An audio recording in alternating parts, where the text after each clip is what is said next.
This is Alouette Lake. I'm here today looking at going down the far end where there's a water diversion tunnel. There's a concrete Gothic arch denoting where that begins. It's about 1 kilometer long. It goes from Alouette down to the stave to power generators, power stations down there. And every April, because of the outflow, migrating smolts headed to the ocean think this is the route to go. Most are entrained or destroyed within the tunnel or within the generators at the far end. We're going to go down there and have a look at it today. I've never been to the far end of the lake, but I'm going to go with my buddy Eric, who's got the boat, and you can come along with us. It's a beautiful lake, and it's going to be a good day for travel. I'm Jack Emberly along the Fraser. Alouette Lake's banished salmon, a century-long struggle to come home. Alouette Lake in Golden Ears Park, Maple Ridge, and BC Hydro's Alouette Stave Ruskin system is in the traditional unceded First Nations territory.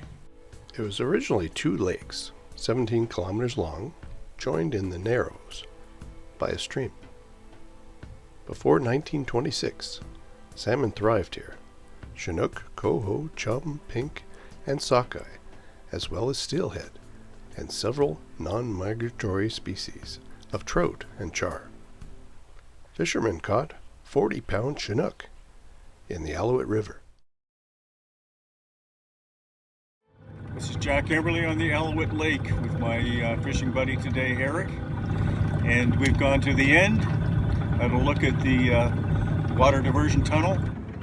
What we're looking at here is the arch indicating the beginning of the water diversion tunnel that goes from this lake to Stave Lake for the purpose of generating hydroelectric power.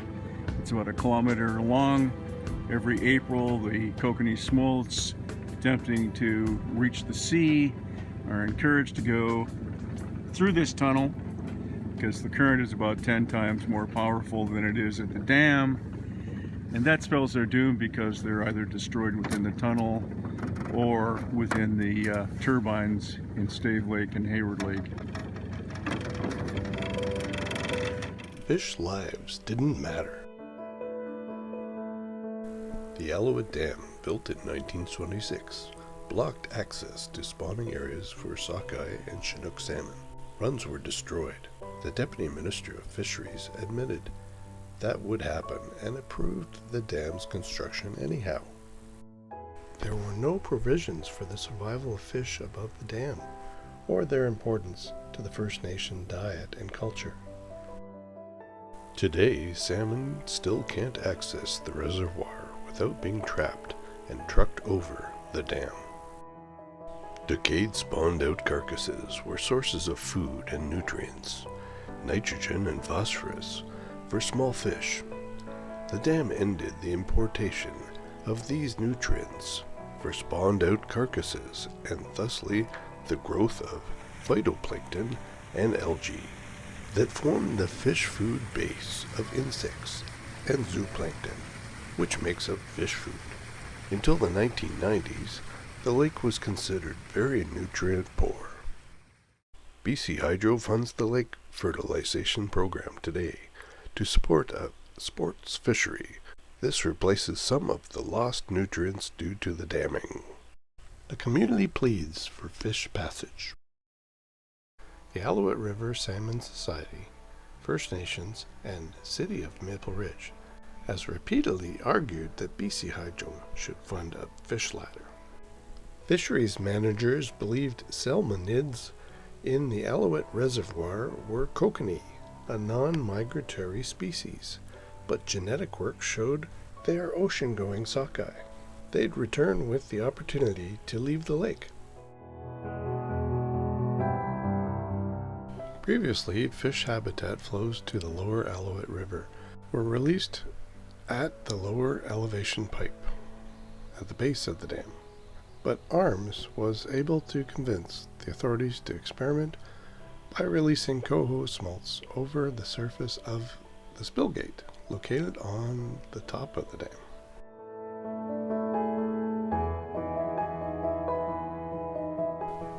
In 2005, ARMS released 5,000 coho smolts near Gold Creek to see if they'd move to the river mouth via the dam spillway or stay in the lake.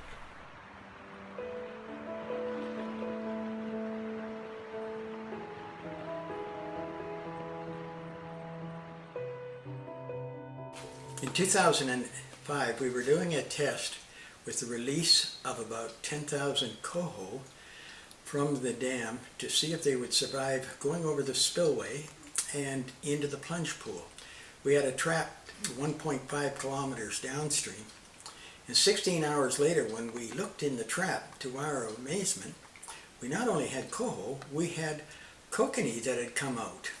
And obviously, they were smolting, and therefore they probably weren't kokanee at all, but sockeye, which had never lost their code. No one knew that the genetic code to outmigrate never died with them. Scientists had told us that they were kokanee, which don't go out to sea, but it turns out that they were, and always were, sockeye that were landlocked since 1926. 2 years later, in 2007, the first adult sockeye returned to their natal home, the Alouette watershed. Department of Fisheries genetic laboratory tests confirmed they were Alouette River sockeye. It should have been time to celebrate, except one big problem. In 2007, these sockeye came back again. And unfortunately, there was no provisions made, and they had tried to jump above the dam and just landed on the rocks and were thrashing around and died there. 6 of them died there. I was very upset about this, and I threatened to call the media if we didn't make provisions in the next returning year for these fish. And eventually, that was done. 2008, BC Hydro funded a program, Truck and Transport, to capture, count, and transport returning spawners into the lake. The Alouette Sockeye Adult Enumeration Program, administered by ARMS and BC Corrections, to trap at the Alco fish fence, count and move adult salmon into the reservoir during its 14-year history. Its purpose is to assess the feasibility of sockeye being reintroduced to the Alouette Reservoir. Funding by BC Hydro happens on a yearly application basis. In 2020, ARMS celebrated proof of a funding condition, a significant return of spawners to support reintroduction had arrived. 85 sockeye were captured at the Elko Fish Gate. They were transported up Alouette Lake and released to spawn. Clayton maintains that salmon could be reintroduced to Alouette Lake. An environmental report in 2004 that ARMS commissioned concluded the lake could support 65,000 to 68,000 ocean-run sockeye again, if this species were restored to the Alouette Lake system. The major impediment of recovery of sockeye salmon and other migratory species in the Alouette Reservoir is the entrainment of smolts through the tunnel to a power generation station in the spring when the salmon head to sea. Potentially over 90% of the smolts are lost to production. Rosenose says a return of 85 adults in 2020 is significant. If 85 come back in a year like 2020, we could have 10 times that return if the lost production to the Stave Reservoir is rerouted over the Alouette Dam. So a big issue with the Alouette Reservoir restoration of sockeye is that sockeye live above the dam. They need a year of rearing its juveniles, and then they go out to sea in the springtime.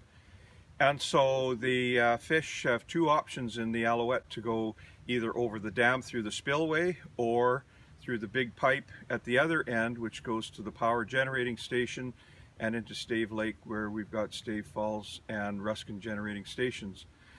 And so in the springtime, the amount of water going to north effectively through the tunnel to these other generating stations and potentially losing the sockeye is up to 90% of the flow and only about 10%, sometimes even less.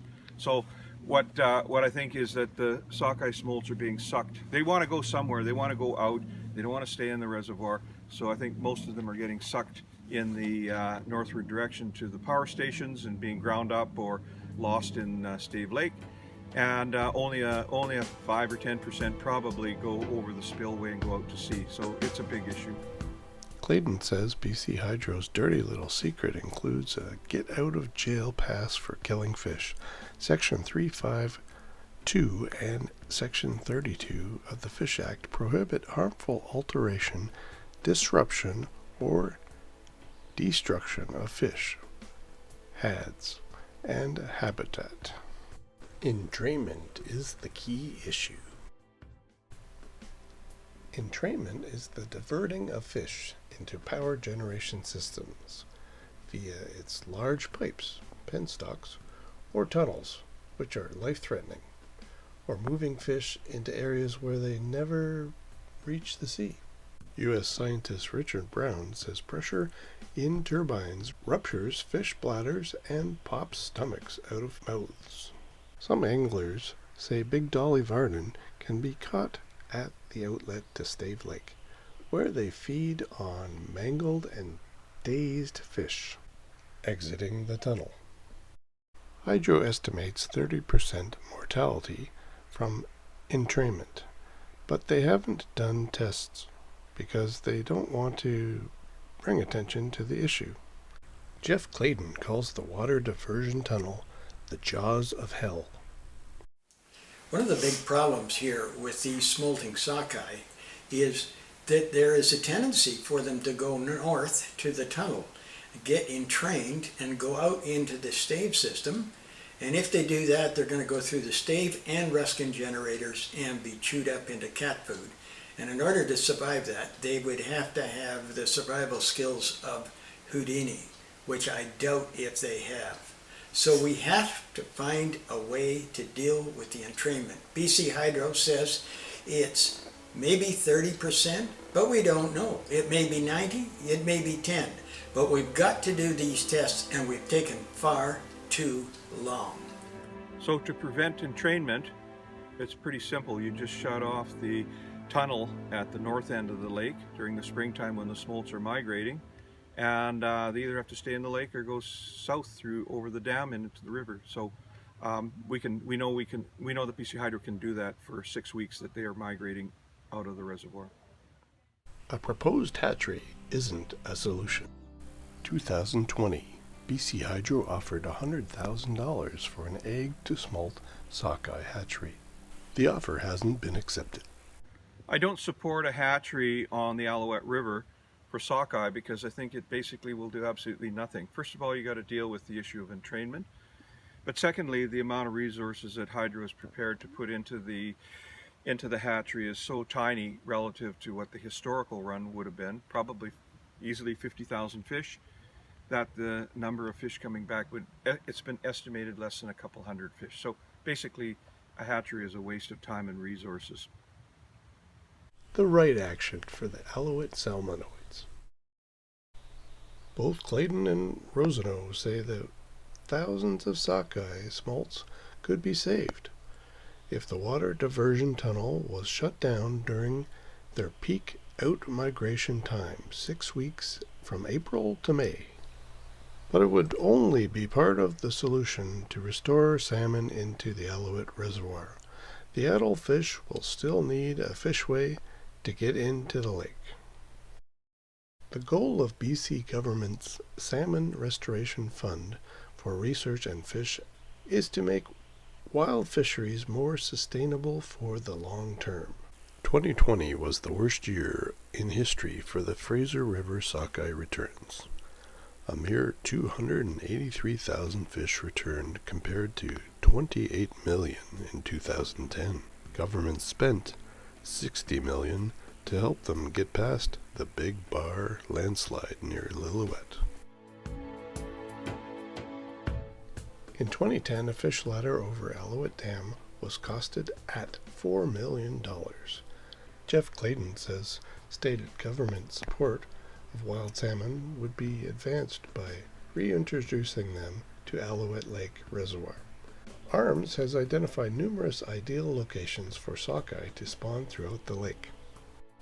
11 years of adult returns, along with the continued smolt migration, lend support to the feasibility that South Alouette River sockeye could be reestablished. The Fish and Wildlife Compensation Program, 2018.